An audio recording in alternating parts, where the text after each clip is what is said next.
ഖുർആൻ ഓതാറില്ലേ? ഓതുമ്പോൾ ഈ അടയാളങ്ങളൊക്കെ കാണാറുണ്ടല്ലോ.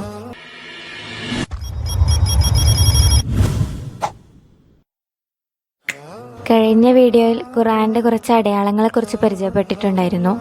ഇത് അതിന്റെ സെക്കൻഡ് പാർട്ടാണ്. അതിൽ പരിചയപ്പെടാത്ത മറ്റൊരു അടയാളത്തെക്കുറിച്ച് നമുക്കിന്ന് പരിചയപ്പെടാം. ഇതിന്റെ പേരാണ് സക്ത. ഈ അടയാളം കാണുന്നിടത്ത് ശബ്ദം മാത്രം നിർത്തിവെച്ച് ശ്വാസം വിടാതെ അല്പസമയം ശ്വാസം പിടിച്ചു വെച്ച് തുടർന്നോതുക എന്നാണ് ഇവിടെയുള്ള നിയമം.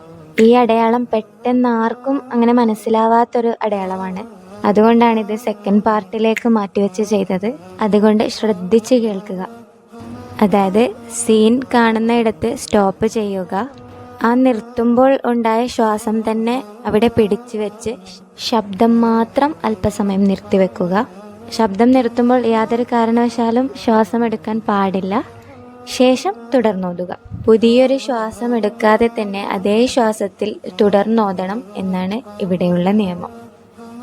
നമുക്ക് ഉദാഹരണം നോക്കാം. قالوا يا ويلنا من بعثنا من مرقدنا هذا ما وعد الرحمن وصدق المرسلون. ഇവിടെ മർഖദിന എന്നയിടത്ത് ശ്വാസം വിടാതെ തന്നെ ശബ്ദം മാത്രം നിർത്തിവെച്ച് അല്പസമയം അതേ ശ്വാസത്തിൽ തന്നെ അവിടെ നിൽക്കുക.